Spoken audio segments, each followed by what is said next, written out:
Yeah, yeah, This is the coolest show in the history of television. yeah, yeah. It's the coolest show in the history of television. Yeah.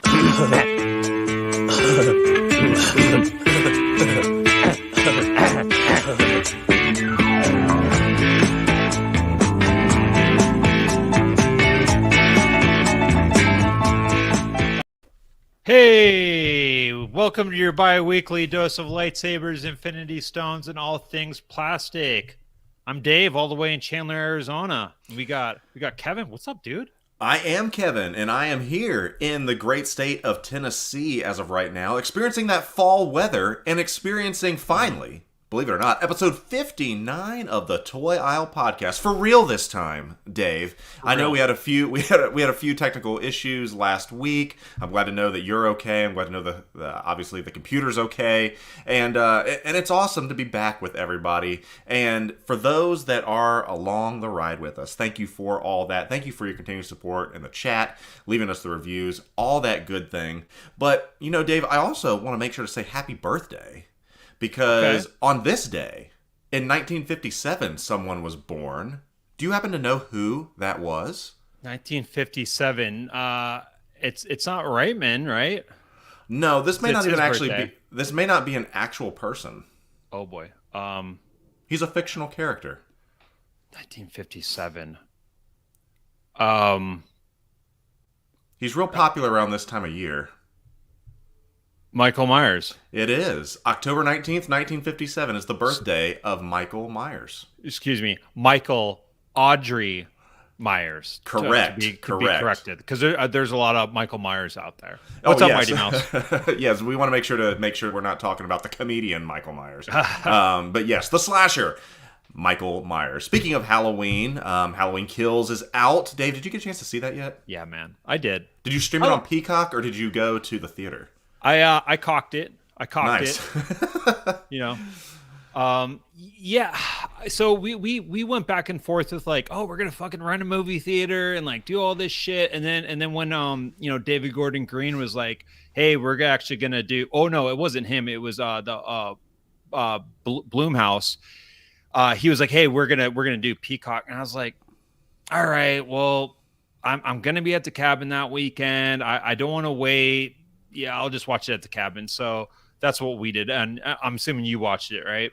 Well, I was going to go, and then I got a little bit more intoxicated than I thought I was going to, and we didn't make it. So I've not yet seen it. Is it worth going to go see? Because I've heard some mixed reviews. It's very mixed reviews. Look, Halloween to me is kind of like know what you're going in. I mean, Right. this is This like isn't going to be Citizen Kane. yeah, think of it like it's the same shit when people go to like a Godzilla or kaiju movie Right. and they're like, it was awful. Well, what were you getting out of this? You know what I mean? So, I don't want to get, spoilery by any means, but yeah, I enjoyed it. Being a Cool. big fan of the franchise, I enjoyed it. I definitely like what David Gordon Green is doing more than the Rob Yeah. Zombie, version for sure. But yeah, I mean, it's a good time. I mean, but yeah, there's some people that are like producer Matt. He thinks it's the worst one in the whole franchise. Well, that is impossible. There's no way it can be the worst of all time because there's some real stinkers in the Halloween franchise. Curse of Michael Myers is pretty bad. Is that the Curse of the Thorn, right? That is 5, I believe. Either way, there's been a few Yeah, in there that's pretty rough. But What's I will up, be KJ? I will be getting around to seeing that. But there's lots of stuff going on, man. From movies to trick or treaters to all kinds of stuff. I mean, I guess we might as well just jump right into the Jedi Council and get our shit together Yep. and start rolling here. And in a little bit of somber news, just because this is a toy aisle podcast, when we do talk about toys, I do think it's important to at least last week talk about the passing of Hasbro's CEO. Probably a little bit unexpected, but that's never a good thing whenever someone loses a leader. And so we just want to take a couple thoughts and for that as well. Yep. Yeah. Rest in power, man. Yeah. Brian Goldner, 59. Yeah. Battle of cancer. A quiet battle. I don't think it was, out there, but, yeah, it's always sad to hear stuff like that. And yeah, prayers out to his family and the team over at Hasbro there. But let's get into. I want to talk about my trip, man. I know. I was so excited knowing that you were going, for one. And for those people who wonder, like, what happened to the bi-weekly? Well, Dave went on a trip, y'all. It's cool. It's cool. So, Dave, tell me, where did you go? What did you do? The ball is in your court, man. Yeah, thank you. So I won't spend a whole lot of time on it because as much as I think people love to hear me fucking talk, I do. I'm not going to talk about my vacation for an hour by any means, but we did a proper like vacation. Like I think this is the first like vacation my kids will like remember. We did a week-long deal in California, and we did 4 days in San Diego, and then we spent 4 days in Anaheim. We got on Rise of the Resistance, man. We fucking did it. I was so stressed. I was so stressed to like get on that because it was going to ruin my fucking trip. Like, because you got to do that 7 a.m. get a boarding. Yeah, you got to get in the queue. Did you have back? Obviously, you got in, but did you have backup people like possibly trying to get like everyone that had a cell phone trying to get in that queue, and it just worked first try? Hey, what's up, Dave? Yeah. So first try, yes. So I've I'm on the Reddit forums, so I was kind of like tricks and tips. So I made sure I did it from our hotel. So right at like 6:58, actually beforehand, the night before, I walked around the hotel to find full bars. Okay, yeah, that is some good strategy. I found a spot. I got my ass all the way up to the top floor, like the fucking like 9th floor of the hotel. Did you really? You really went and scouted out a spot to get the best signal? Okay. Yep, and I did. I found a spot with all full bars because I didn't want to use Wi-Fi. I was all sketchy suspect on that. Too sus. And so I got 4 bars there. I'm like, okay, I'm golden. And then woke up, went over there at 6:58, and then I just fucking. Were you like sweating though? Oh yeah. Okay. I was a mess. I was shaking, and then I hadn't fucking eaten since like lunch the day before, so I was just like just not a healthy person probably at the time, and I was literally like just my finger over the fucking the join button, and then dude, that shit hit, and then I hit it, and I got an early boarding group. Nice.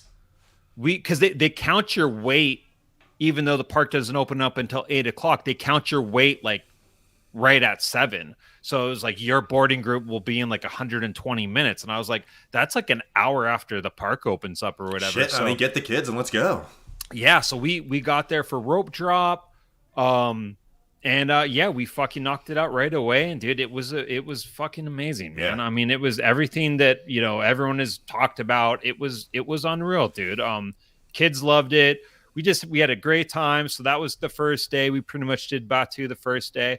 Then the next day we had passes to Oogie Boogie's Bash at California Adventure. Yes. Never have done that before. Really fun.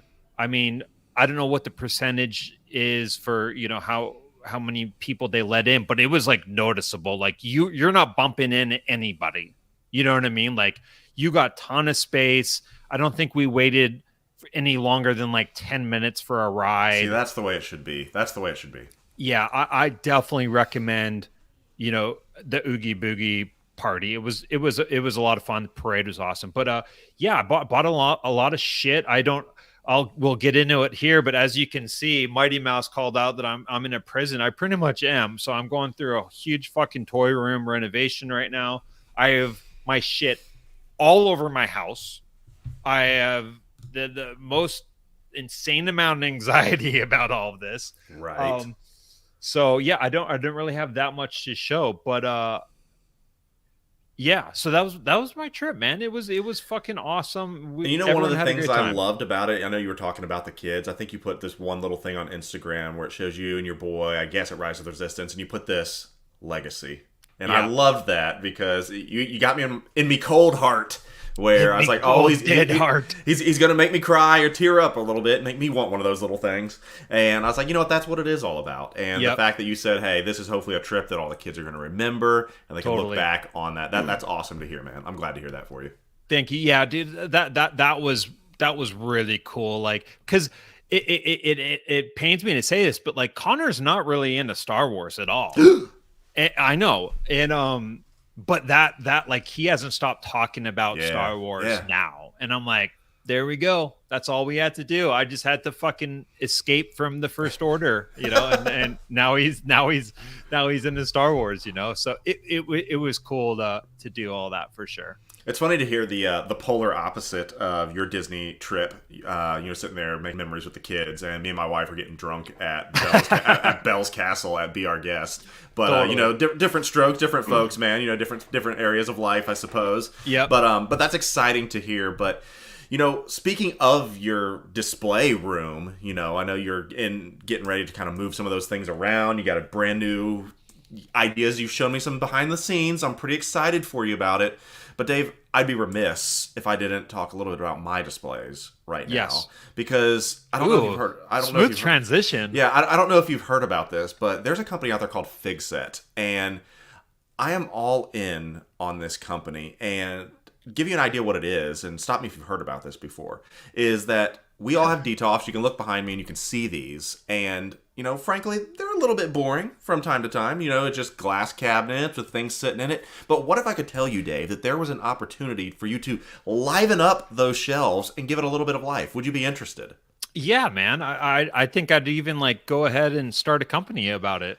It's a great idea, and if you guys aren't reading between the lines here, this is a little bit of a joint venture that Dave had kind of put his mind to, and Figset was able to get out some, I guess you want to call them samples to me to kind of give an idea of see what these are like, and man, they're awesome. And I was able to get some. I got my Guardians of the Galaxy, I got my Death Star walls, I got my Game of Thrones, and so what it is for those that may not know what we're talking about, it is just, I guess, not decals, but I guess they're just pictures that you kind of put behind, the walls of your DTOF to give an atmosphere and give an environment for those figures to live in.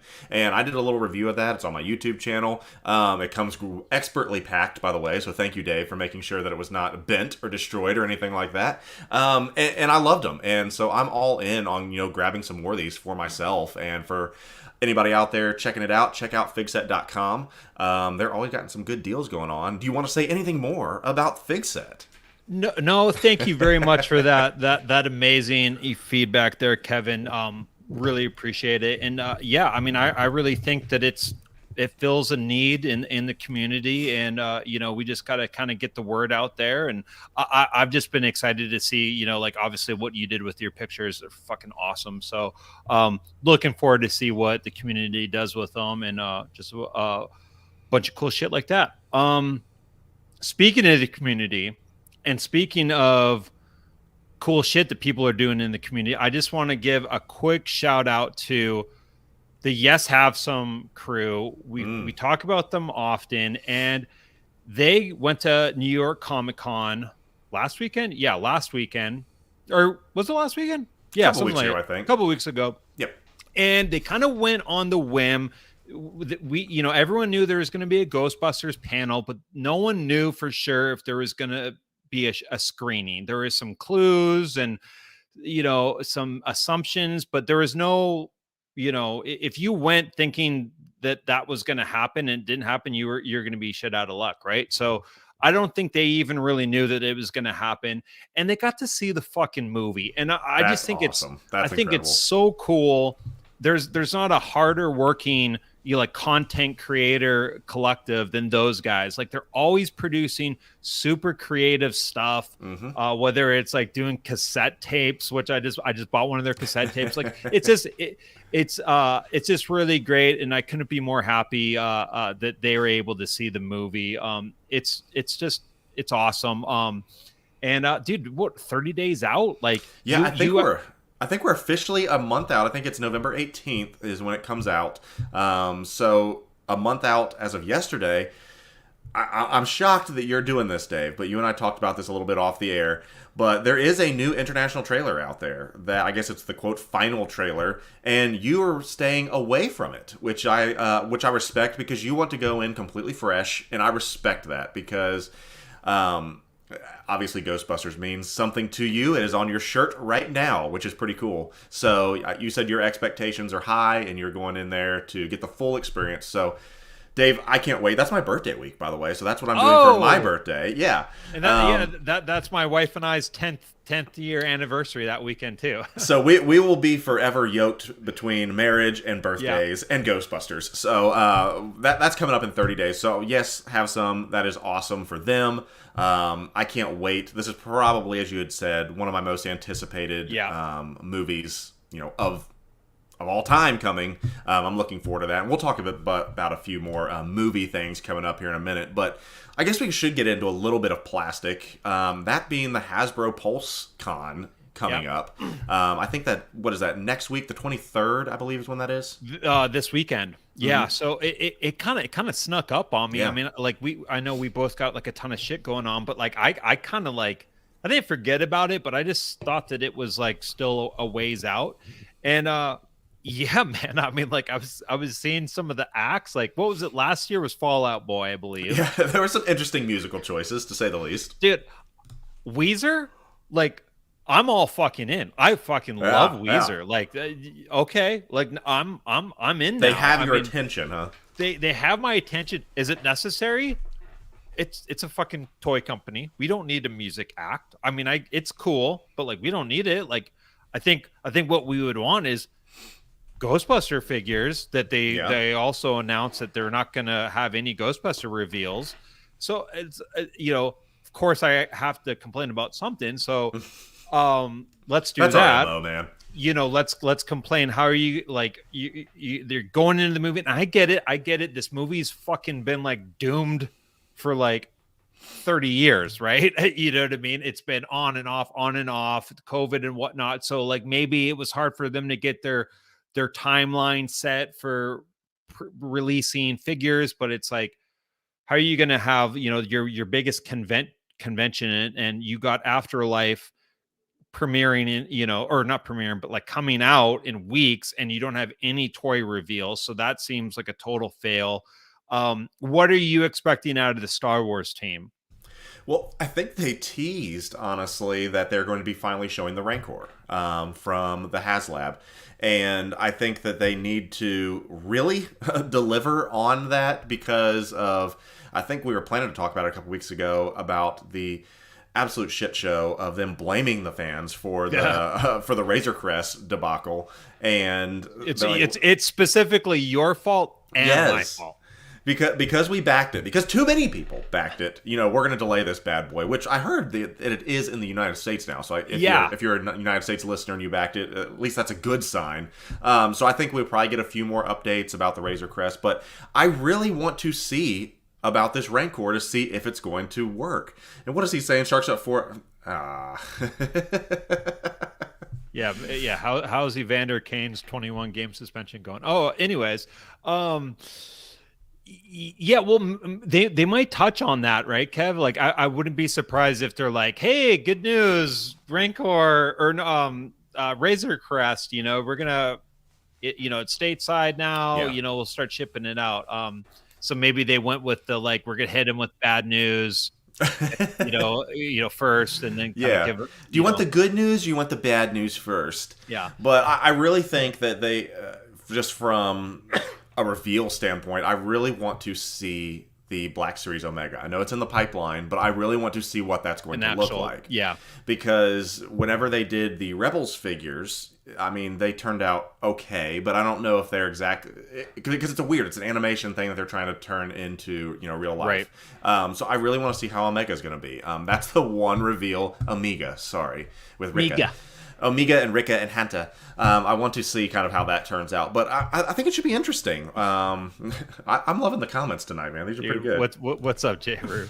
All right, so let me ask you this. Okay, so I've noticed, the releasing the deployment of the Bad Batch of course they're not going to just have a wave of the Bad Batch figures because, like, I mean, that makes too much sense, right? So they got to stagger out the figures. I think we finally got them all, but it's taking, We're from still when missing Echo, though. We do need Echo. True. So when the first figure, I think maybe Crosshair was the very first one, or maybe Hunter, to when we get Echo, fuck, that might be like a year, right?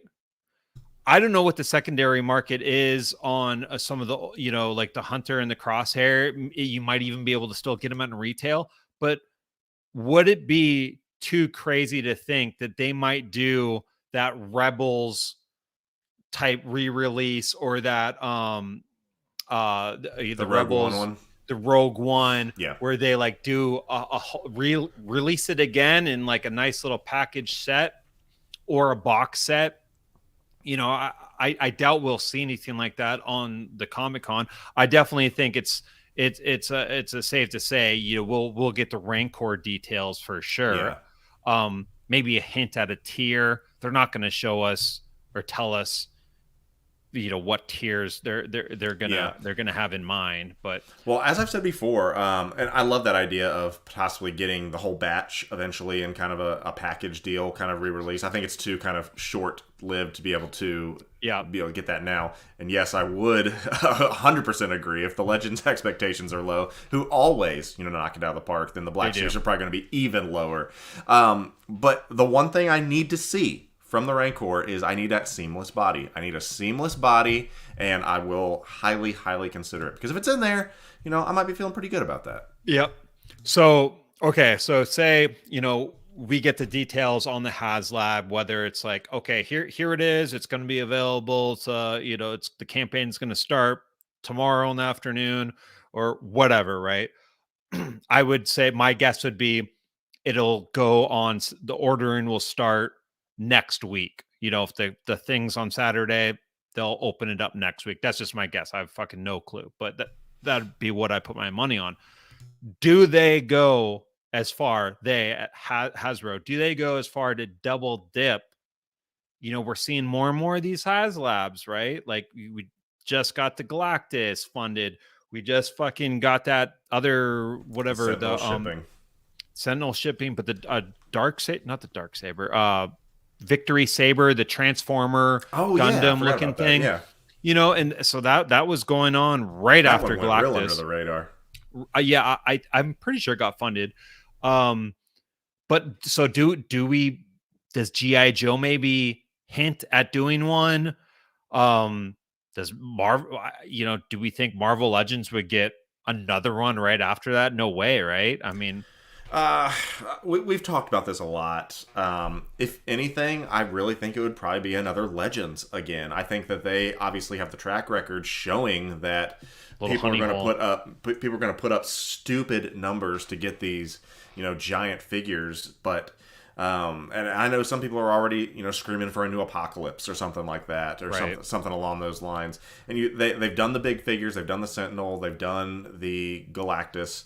And if you go back to the original Toy Biz 3, the next one would be Apocalypse, essentially. And so I think you could do a lot of stuff with Apocalypse. So I wouldn't be surprised to see the Marvel Legends team come out and say, hey, the Age of Apocalypse is coming, especially if, they have that Age of Apocalypse wave, Sure. I know they already have that deluxe figure, but they may do, a classic, giant Apocalypse. So who knows? Who knows, man? Right. Yeah, man. I mean, it's... it'll be interesting to see what they do. I definitely think that they're looking at HasLab as like a very profitable, of course, venture now.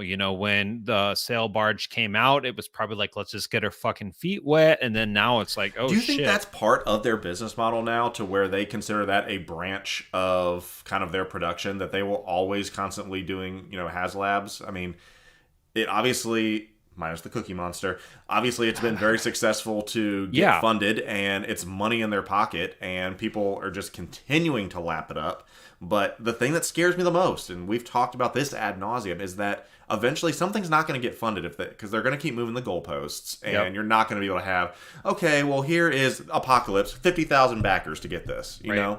And I don't think, 50,000 is out of the realm of possibility, depending on, what the actual product is. It's going to be interesting to see. I definitely think that there's going to be something that unfortunately is going to be the victim of them testing that kind of Remember when we thought it was going to be Galactus?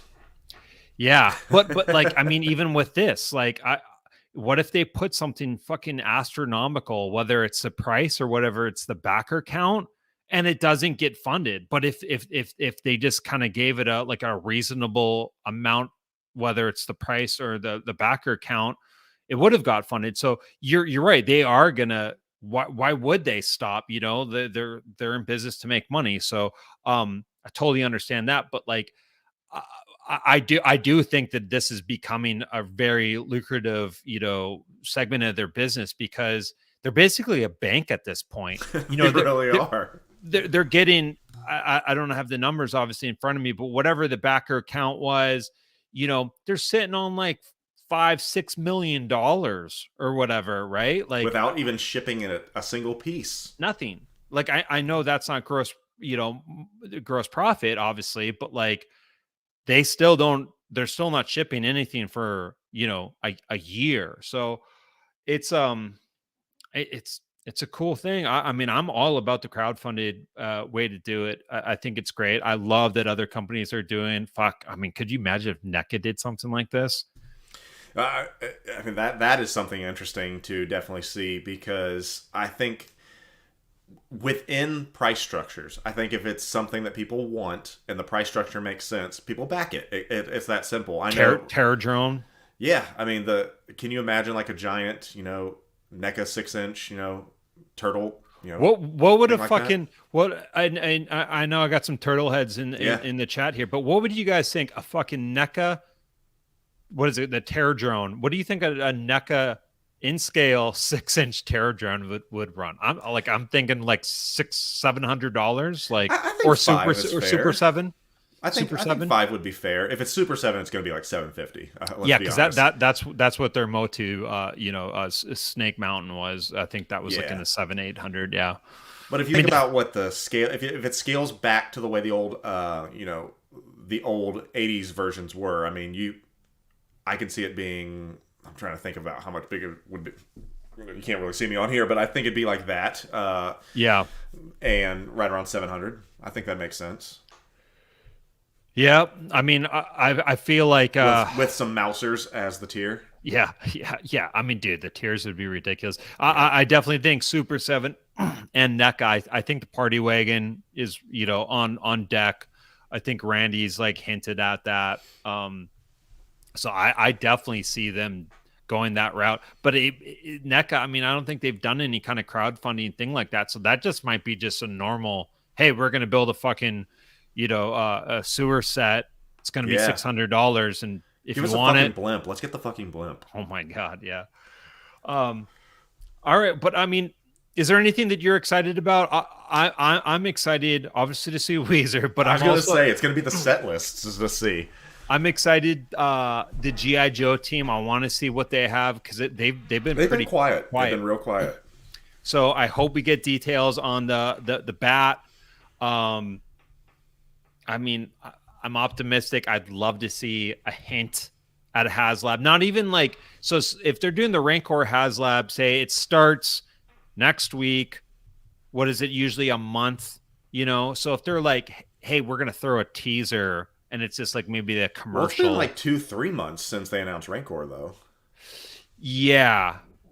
Yeah, so that they could tease a G.I. Joe one and be like, it's gonna be fucking the beginning of the year or like whatever, and then it's just like a tease of like the USS flag, like the Cobra logo or something like that. Hasbro commercial, yeah, dude. That would be sick. They've been pretty quiet, man. So I'm looking forward to see what the G.I. Joe team does out of all the properties. I'm pretty excited. I don't have that much, hype for what the Star Wars team is going to do other than The What do Rancor. you think? Give me the details on the Rancor. I was going to say, what do you think Patrick's big blunder is going to be on this one? Do you think he'll even have anything ready for the presentation? Do you think he'll even have anything there? Dude, he'll be like, I thought it was tomorrow, but I guess we'll talk about this. He's gonna have a better backdrop than I am. He'll probably have like just like like when you put like the screen over the Zoom meeting, it's just gonna be like just like fake toys behind him to make it look like he actually cares. All right, well, let's move out of here. So pretty exciting about that. We're already talking Star Wars. Do you want to talk about some hot toys around that at all, or what do you want to do? I do, because we finally had some big drops. I mean, I guess it's been almost a month since we've done a show, Dave, and it has. So we were complaining, I think, that where's all the hot toys? Where's all the releases? All it is pre-orders. I'm collecting pre-orders. And so that's what anybody was ever talking about is, how many pre-orders you had with nothing to show for it. And then, Hot Toys essentially said, all right, hold my drink, bitch. And so they just started throwing everything at the wall. And so we were able to get the Shore Trooper released. We were able to get Lando ahead of schedule. We got the Death Watch Mandalorian ahead of schedule. And then the big one that people were clamoring for forever is Captain Rex was officially released. Yep. And, obviously I took a few photos of that and threw it on my IG, and he is every bit as cool as you would hope him to be. He's got a great present, man. Especially if you have like any of the 501st like clones. Yep. They fill up a shelf real nice, and he looks really, really good. But I think the big thing we want to talk about here is that all these releases are awesome, and be like, oh yay, that's great, they released in Hong Kong. I'll see you 7 months from now. Once it gets stateside. But Dave, Sideshow's got a new strategy apparently, and I want to talk about it with you to see if we can't get to the bottom of it. I don't think we're going to Sherlock Holmes any of this by any means, but I remember I was sitting on the toilet, I was sitting on the bidet, not too long ago. Bidet. I was sitting on the bidet having water shot up my ass, and I was like, okay, I got an email it says, your Death Watch Mandalorian is preparing to ship. I'm like, the fuck? And I looked down at my phone. I'm like, that's got to be a mistake. This hasn't even been released yet. What in the world is going on? I'm like, that's strange. And so then I get another email. Your Lando Calrissian, your Lando Calrissian is getting ready to ship. I was like, hold on, this doesn't make any sense. And so I was scrolling through and going immediately to Reddit, obviously, to make sure that's the lifeblood of everything. And it says, gotta be an error, gotta be an error, gotta be an error. No way this is true. And then some wise ass got on there like, just talk to Sideshow support. They said it is real, guys. It is real. They are coming. So they, in tandem with Hong Kong, were releasing them stateside and Hong Kong at the same time. So we got the shipping notice that, the Death Watch was coming before the product photos even showed up in Hong Kong. So it makes you ask the question, what is going on? Rewind the clocks back a couple weeks ago. There was that big stink about them trying to shut down a bunch of the resellers and like third-party distributors. Yep. They're saying you are stealing our sales because we have an exclusive contract with you. Stop buying up our batches and selling them for outrageous money, and then because our people, like me, aren't getting them from Sideshow anymore. So I think they either came to an agreement or a deal, because I don't know if you've looked out your window in a while, but there's a little bit of a shipping crisis across the globe right now. So they are air freighting some packages in, but I think it's selective at this point, because obviously Rex was released at the exact same time as the Death Watch Mando, but Sideshow only got the Death Watch Mando at the same time. But Rex stayed in Hong Kong. He's still not shipping from Sideshow. They actually pushed it back further.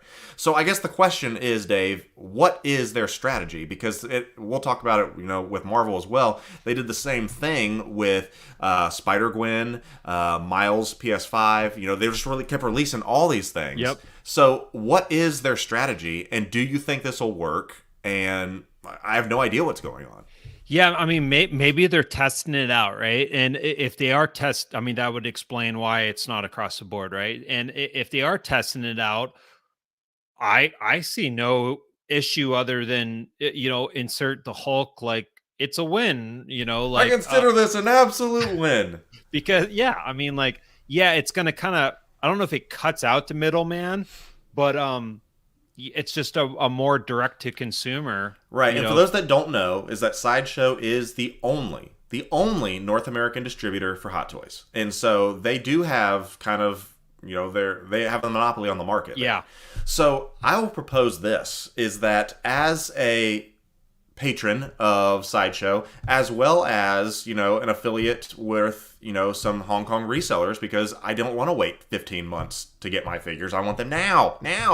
So I want my money now. I want my money now. It's my figure. I want it now. So if Sideshow said, okay, here's what we're going to do. We worked out a deal that if you pre-order, you're guaranteed to get the air freight first batch.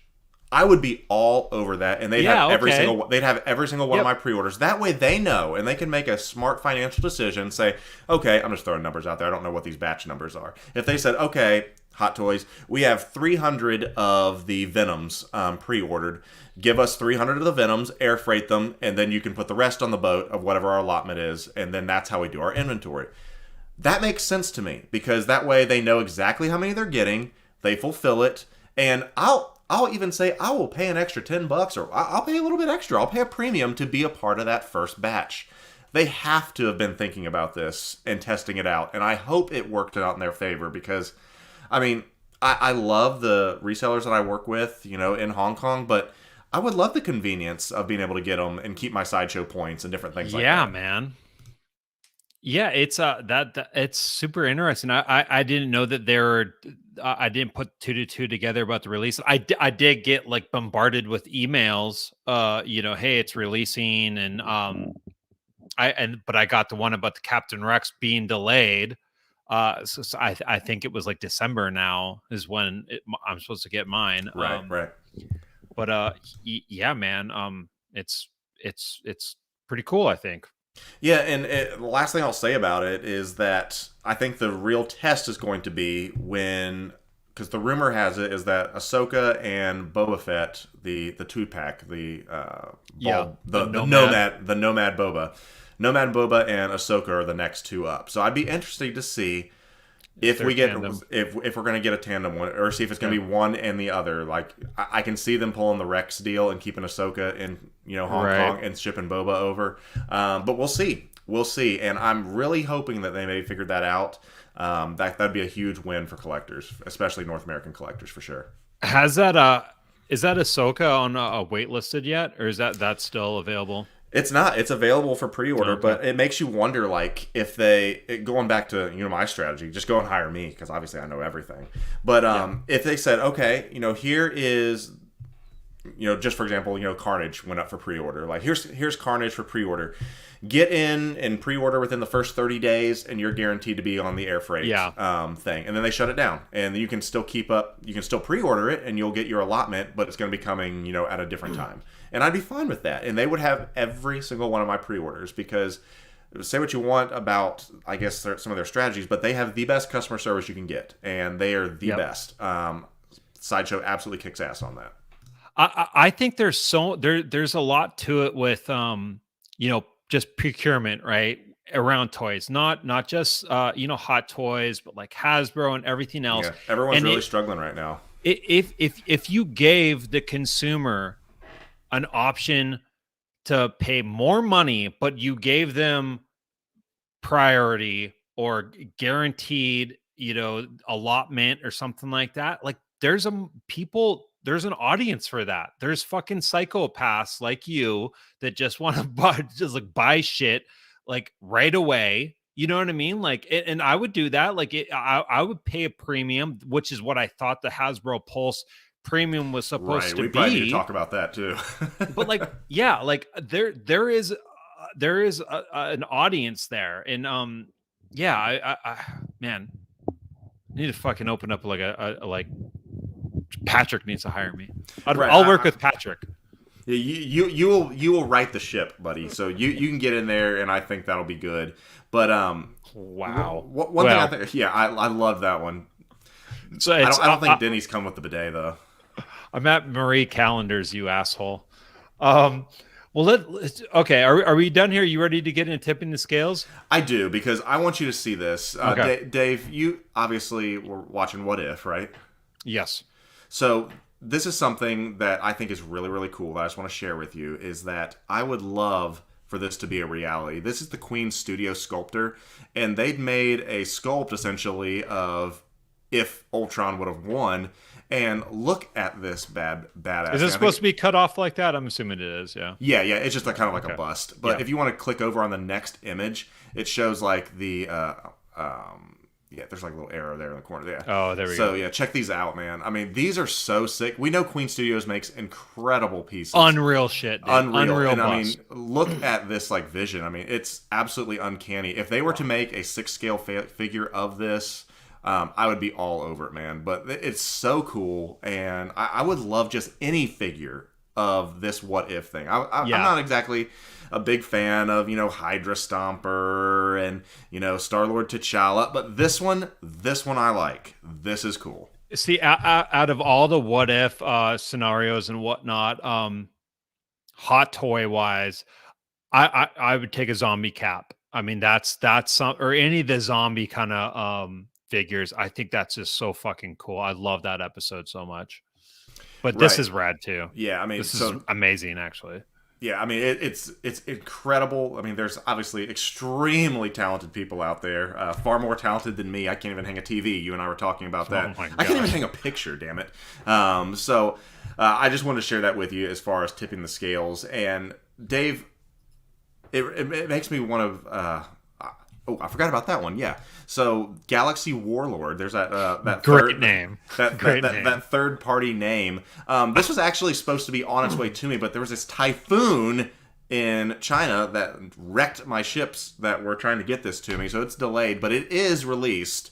I saw some reviewers saying it. So it'll be good to have Ronin back in the display there with my Guardian, sitting next to my beautiful fig set. It's going to be looking really, really good. How is Hot Toys not made a fucking figure of this yet? I think maybe they have a rights issue or a likeness issue, or if you know anything about Hot Toys, they just hate making villains. I mean, I'm looking at my shelf right now, and I have like 4 villains total that are not, third party. It's interesting, but I love that, and so I thought that looked good. But this is something fun that I wanted to talk with you, Dave, because if we can, we were talking about this a little bit last week before your computer blew up, but we're going to do the time warp because it's that time of year where we're trying to be spooky, and if Rocky Horror Picture Film, they're like, let's do the time warp. So we were talking about going back in time, and I would like to propose this to you as well as, our studio audience, but I just want to talk about some of the things that we miss from our childhood. This is our segment of the week, I just want to talk about the things that we miss from our childhood. And whether that is, Surge that is keeping you up all night to fuel your gaming addictions, or whether it's just something simple as Chuck E. Cheese, I think that's important too. What are some things that, Dave, that you miss about your childhood? Yeah, I couldn't wait to talk about this. I mean, we obviously already kind of did a little bit. I forget what brought this up. It's because you were trying to build a Blockbuster in your house. Oh, let's get into our pickups. Or yes, we'll do that after this this top 3. But yes, that's what started it. My new building a damn Blockbuster. My new handle, VHS 66 Junkie. That's gonna be my store, my rental. 99-cent rentals with a $20 late charge fee. Don't forget to rewind. But okay, so yeah, mine, one of mine is I'm gonna go with sports. So, and that is, I was a very active kid. Like in Canada, I was always on hockey. All the time was hockey practice, and whenever I scored a goal, got to go to the it wasn't Blockbuster, but like the family video store, and I got to rent a tape. And the first tape that I do remember renting. And I remember this is a big deal because I think I was like 8 years old, and I think I scored 2 goals, and my dad was like, "Okay, you can get whatever you want. Like, nice. I'll give you the you want the R-rated nugget stuff." Yeah, So nice. I put out FX. Do you remember that show? FX? The station FX? No, it's like a special effect, like late 80s movie. I'll send you a link. Anyways, I just remember like that was the first time like I saw like boobies on TV, and I was just like, nice. he was like a special effects like in movies guy, and there was like a murder. But yeah, so yeah, just sports being in the kid.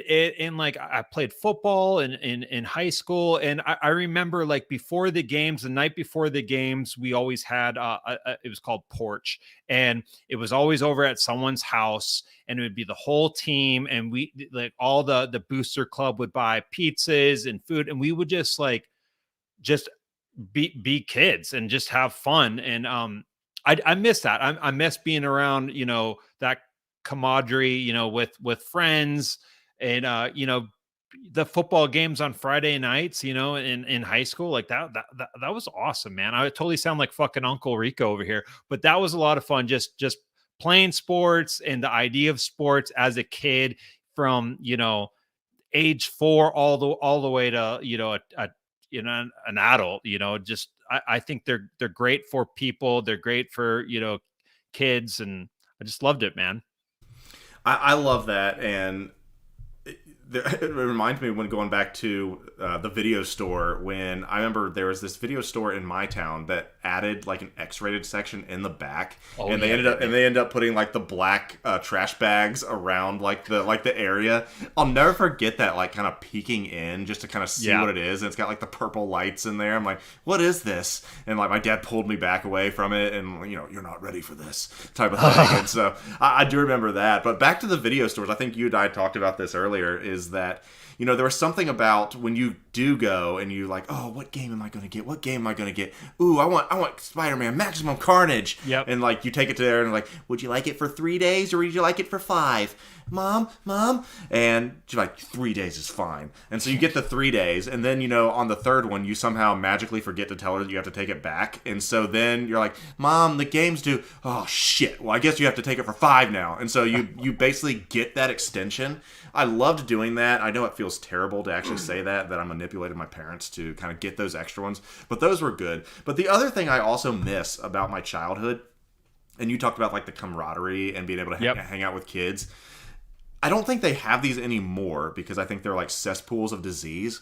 But I loved those like things called Discovery Zone. Did you? Okay. I immediately thought of that when you said cesspool. Yes, I was like, is he going to say Discovery Zone? Yeah, they're human rat mazes of plastic tubes just running around. People shitting, pissing, drooling, and I'm sure perfect for 2021. Yeah, absolutely. But I loved the fucking Discovery Zone because whenever you'd go there, my grandma would take me, and she's like, do you want to go to Discovery? Because it's the place you could, drop us off and not have to worry about us because, like, hey, where's the kids? I don't know. He's in a fucking tube. You can never see it. And so I loved, finding a base in there and acting like it's the top thing and sniping people. But they just don't make places like that anymore. If there was an adult Discovery Zone, that sounds like it's about to turn into a bad movie. But I would be interested in seeing like an adult Discovery Zone. I'd be all over that.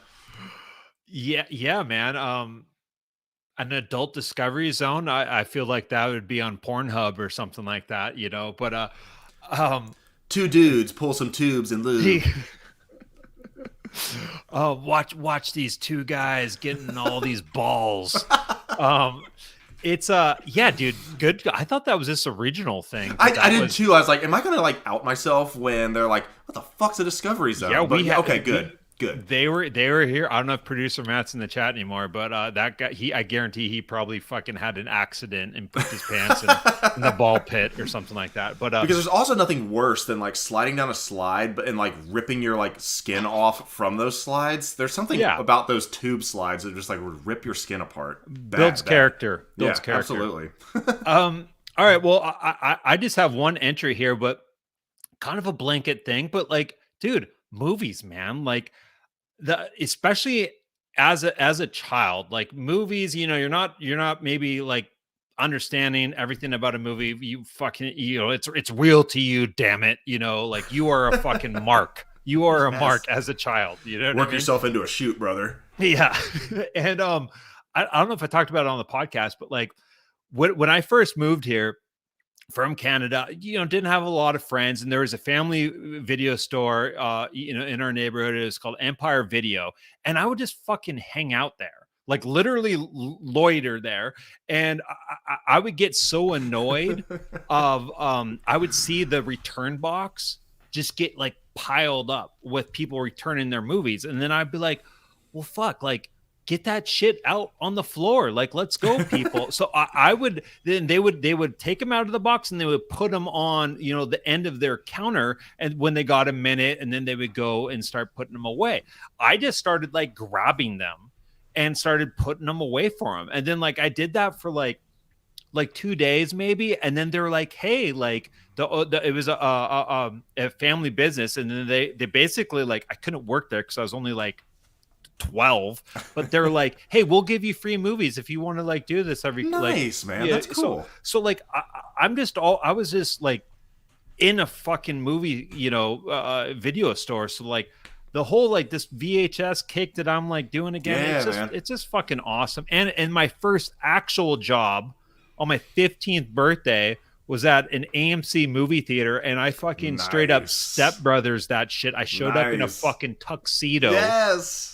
15 years old, got the job. I had every job you could think of in the movie theater. I ended up as a projectionist. I respect the hell out of that, man. And dude, I'd be the like, you know, splicing trailers on the film and whatnot. And then the best story, I'll say this real quick, is I remember I was up there, and it's basically like they're all connected. So it's just like a long corridor of like cement basically, and you got these little windows. I wondered how this works. Yeah, you have the projection and whatnot, but there's like this was AMC 24, so there's 24 theaters, but they're split. So there'd be like one projectionist on one wing. He did 12 theater projections, and then another guy doing 12 projections. Well, anyways, I got a call on my radio. They're like, hey, we're getting some complaints. Is there some like clicking?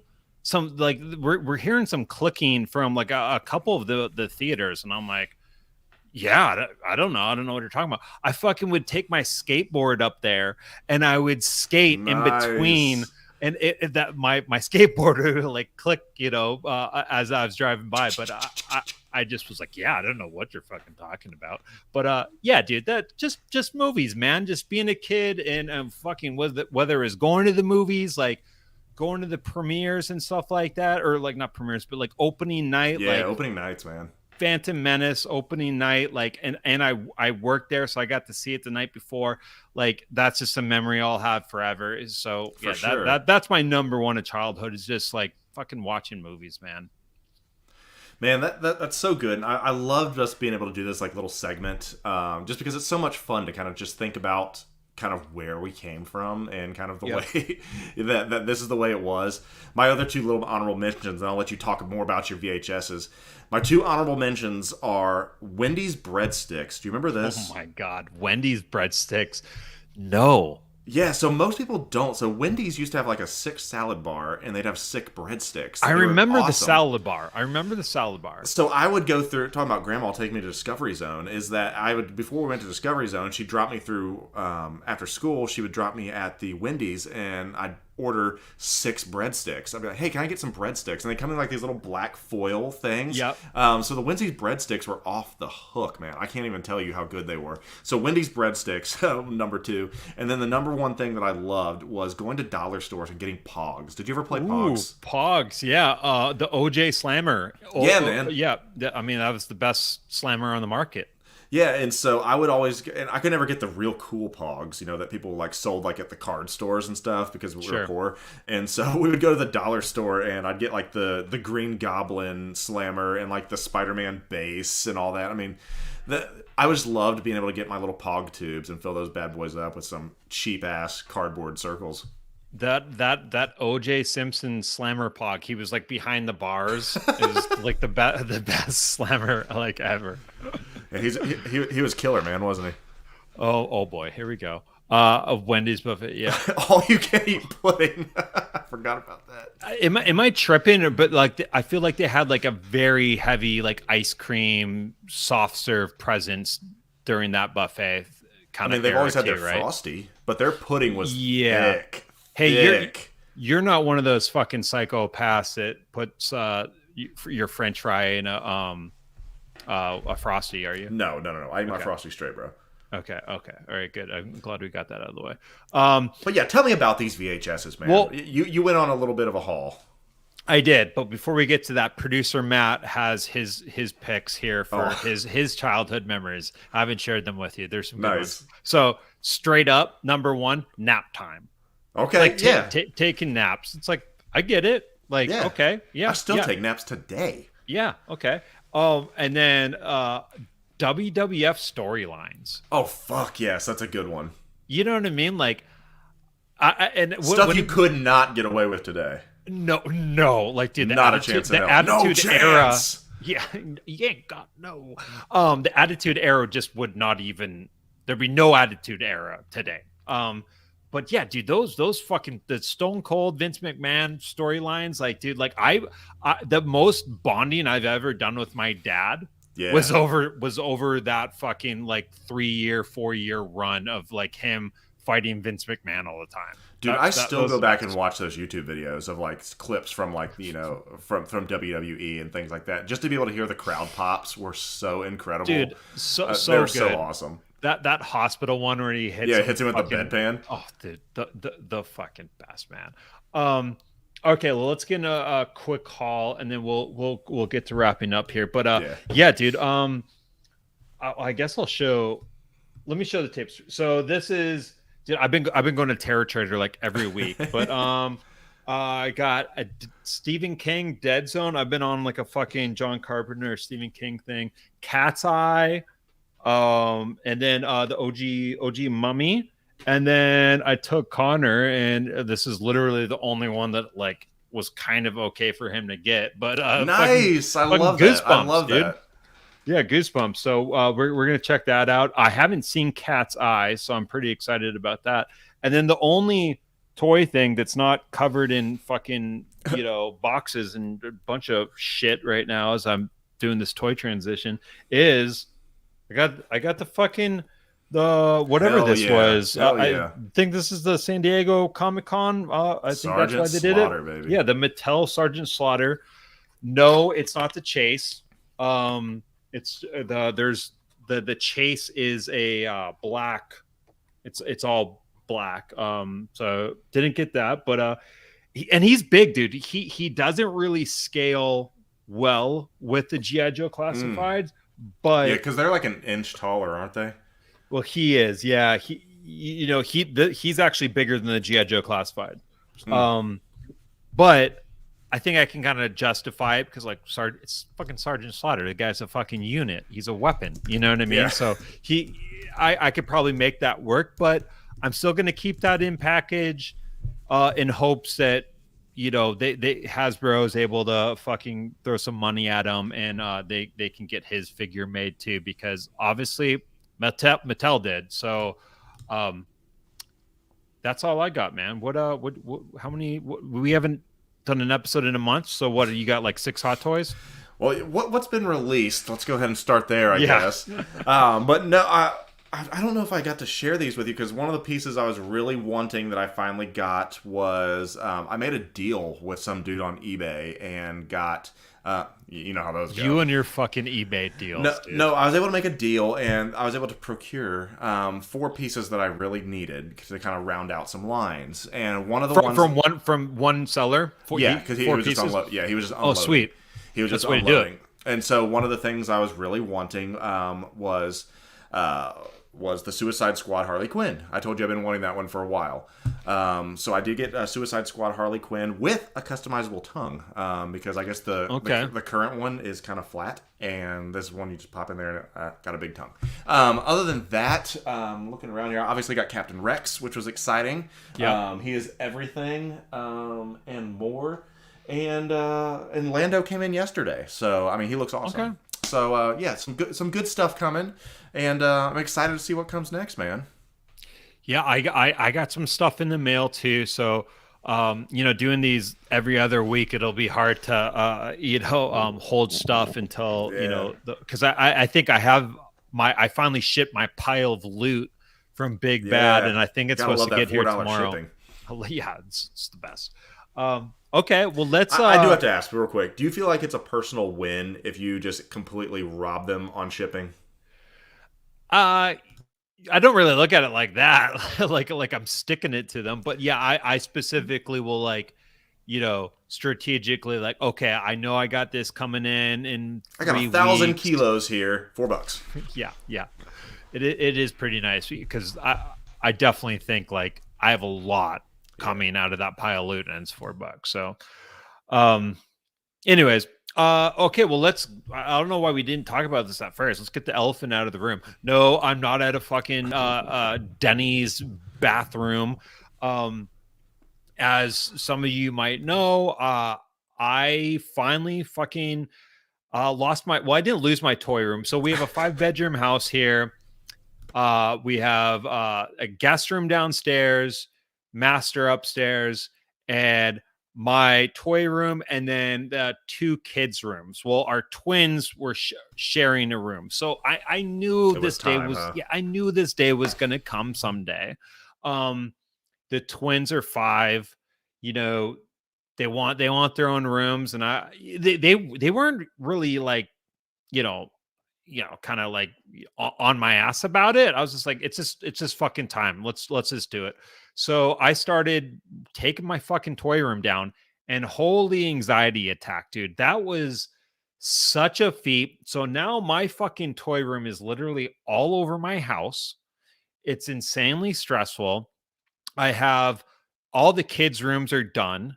Great, fantastic. The guest room is now completely empty. The first thing that I did in the guest room was I knocked down the closet. So I'm doing some Once again, demo. another flex that you know how to do things that I can't. Yeah, well, I just harnessed my inner college days, Kyle, and just started punching fucking holes in the wall. Did you drink some Monster before? I drank a can of Monster, a couple bangs, and just went to town there. Yeah, so that really opens up the room, and now I'm fully planning it, and that's why I kind of want to talk about it a little bit. When it comes to you're in a position where you're going to be able to set up a toy room. I've put a lot of thought into this. I had a pretty nice setup before, but now I'm kind of transitioning to a certain, collecting mindset, if you will. Got a certain aesthetic you're looking for, right? Very much a certain aesthetic. You've definitely been kind of pushing me in that direction of that. And, having everything kind of boxed up for a week now, it's kind of put things in perspective a little bit. And that perspective is, I think I'm really, I'm pretty much out of the 6-inch Black Series game now. Wow. I don't miss them. Like they're in a box. I'm not seeing them, and I don't even think twice about it. So now I start thinking, well, do I really need to put up 300 of them and waste a ton of shelf space on all these figures when I can maybe get something else that I'm more into right now? So I think once I get my kind of my build, I'm doing a build, like I have the IKEA Billy cases. I'm doing a Billy case hack. So they all look built into the room. I'm going to have a little podcast kind of studio, if you will. It's going to look really nice. I'm really excited about it. One wall is going to be completely DTOFs. I have 6 DTOFs. So that's 3 more than I have. And yeah, I think I'm just going to be more directing into the hot toy game, but I'm still going to have a ton of Star Wars. Like I'm going to obviously have my OG Kenner set. Right, and rightfully that should not go anywhere. Yeah, I think I'm just more drawn to like old stuff now too. Like I want to make the painful step to the real Ghostbusters. We've talked about we need to get some firehouses. So it kind of is put things in perspective. But let me ask you this: when you set up your room, what kind of plan did you have? Were you like, look, I'm just going to stuff as many DTOFs in here as possible? Did you kind of talk about, color palettes? Did you get that crazy? Or did you kind of just like, I'm going to start with this and we'll see? Or did you have the full vision baked out before you even, threw a hammer on the wall or whatever? yeah, funny throwing a hammer on the wall because I can't do that stuff. Stop, Dave. I can't literally build threw a shit. hammer. I can't build shit. But it's an interesting, I guess, timeline. If you go back to my little YouTube channel and you watch the Collection Room Volume 1, 2, 3, you can see the progression of the way I collected and the way I displayed things. And originally, my first iteration, when I first got married and, I kind of trying to figure out like how to collect and what I'm allowed to have, not that, she says what you can and can't have, but I was trying to say, okay, I'm not just a single bachelor anymore. I need to reprioritize, blah, blah, blah. So, I had my bookcases and all my little Black series, and it was just, and Funko Pops. I just had all kinds of different things just kind of thrown there. And so my next step, I was like, I got some really cool pieces, but I can't see them in this damn room. And so then I went to lighting. And I was like, okay, let me try to get some lighting in here. Got my hue strips. And then from there, I'm like, okay, well, I got some good lighting, but now I don't know if I have good enough cases. So then I upgraded the cases. And it was when I moved into our house here, I said, okay, as you know, Amy said, you get one room in this damn house. One damn room. I'm like, okay. And so I got those dimensions. And from those dimensions, I said, okay, if this wall's this long, here's what I can get. How many I can fit in. Yeah, that's how many I can fit in here. And from then, like even since I've been in here, I guess we moved into this house about a year and 2 months ago. It's already been through like 2 major renovations and such. And that's just kind of what it is that you look at it every single day and you say, okay, this is visually pleasing to me. What can I do to make it better? And I think that's just kind of the way you do when you collect is you're like, what can I do to make my collection important to me? How do I showcase these people's, how do I showcase this? And I love, we were just having a brunch with some friends on Sunday, the neighbors across the street. He's like, hey guys, you won't believe it. You got to come over to Kevin's house and see the shit he's got upstairs. Come on. Granted, we were on our drunken rage, obviously, at that point. So I have like 4 dudes stumbling up our stairs to like come look. I was like, oh, easy guys. But it's a cool party trick to be able to show your collection room. And, for sure. And I like that. And if you have an adult collection of something that's thought that went into it and not just haphazardly thrown onto a shelf or a bookcase, people respect that and they're like, wow, you are not just a hoarder, you are a collector. And I think that's the difference. And I think how you handled it too, like you made small changes. You didn't do something where it's like, okay, I'm gonna have a bunch of detoffs. And then, a year later, you're like, actually, I don't like detoffs. I want Billy cases now. So you just made improvements to your collection. I had to find what worked for me because, like you had said, don't move into this house and buy 30 detoffs and be like, oh shit, I really don't like these. I found out that this works good for me. I can actually build these. These are the one things I can build. I've seen it. I've seen there's their a video YouTube of me doing it. Still crooked, but at least I got it done. But that's kind of what I did is that, incrementals and just kind of see what works for you. And as long as you are happy in your collecting room, then that's what it really matters. I mean, you should be able to walk in and be like, this is my stuff. And I like it.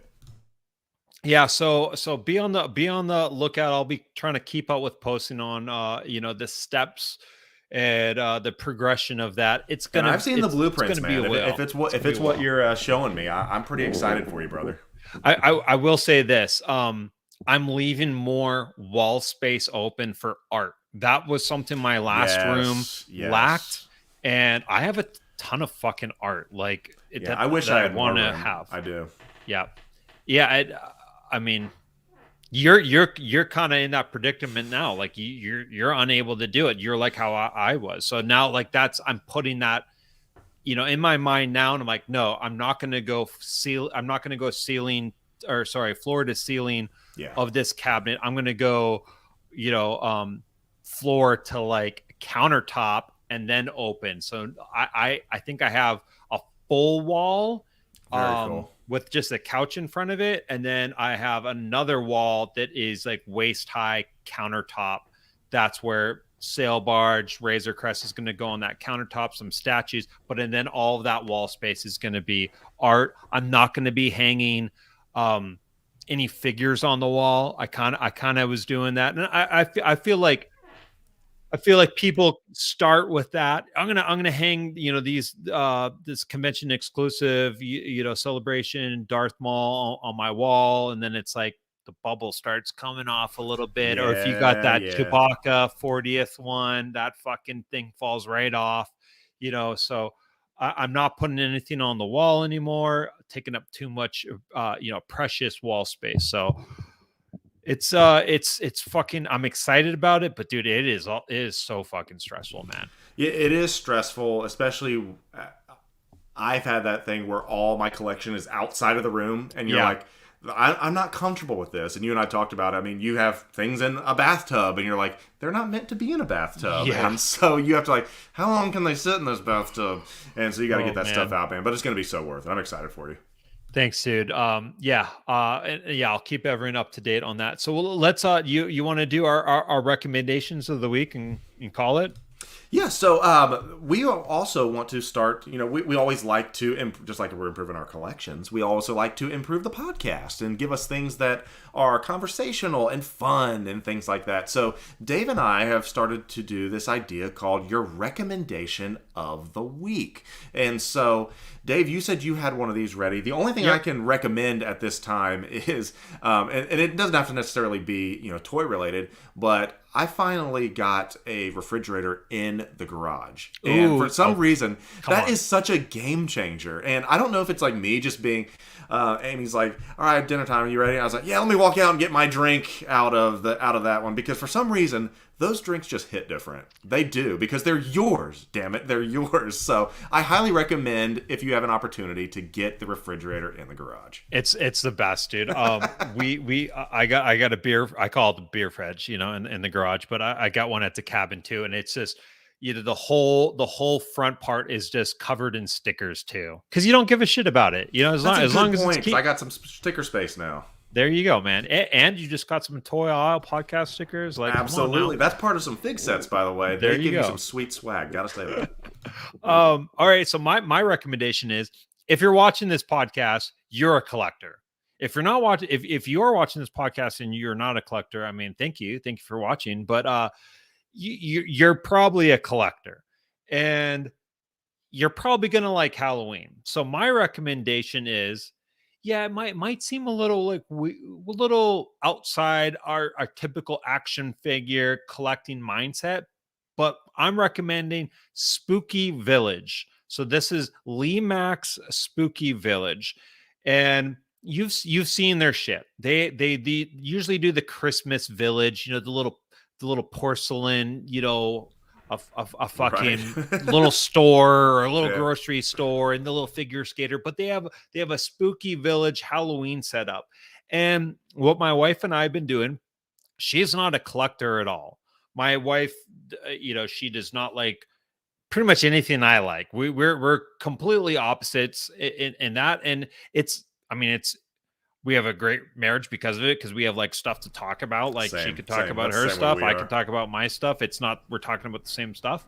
And but she's into this. She's very much into it. So it's very cool to kind of share that with her. And our rule is, every Halloween, or not every Halloween, but every season, we buy one of these Spooky Village things. And we got about like 6 of them now. And what we started doing this year is making an actual diorama out of, foam board and styrofoam, painting it black, adding some grass, making little tombstones and shit. And that's just been so fun. It extends the whole Halloween thing. I mean, we started it in September 1st. We got them out. Started hitting the Michaels, looking for them, because they're hard to find too. Like, they're Spooky Village fucking collectors. They're like Hot Wheel collectors. They're wild. And so it's got that exclusivity thing that us collectors like. And so that's my recommendation. Look into Spooky Village. It's just fun, man. So we're gonna be doing this every week. And it can be anything. It can be a toy, like an actual act. I recommend fucking Sergeant Slaughter. It could be a Netflix show, Midnight Mass. It could be a fucking refrigerator in the garage, a Frosty that Kevin dips his French fries in. It could be anything. So we're gonna start doing that. But dude, it's been too long, man. Good talking to you, man. Thank you guys for hanging out with us. It's good to be back on the air, man. And yeah, dude, it's been good, man. Yeah, so for everybody out there, if you are hung with us this far, make sure, if you've not done so already, to leave us a review, like us, follow, subscribe, all those things. Stay engaged in the community. We want to stay engaged with you because we love our audience. We love our people here at the Toy Aisle Podcast. Yeah, and it's very much appreciated. The reviews are what help us out the most, you know. So if you're on Spotify, great, thank you. You know, tell a friend, and if you are on Apple, please leave us a review. It would really go a long way. And yeah, thank you guys for all the support, and we'll see you guys in 2 weeks. Peace out, everyone. Later. See ya.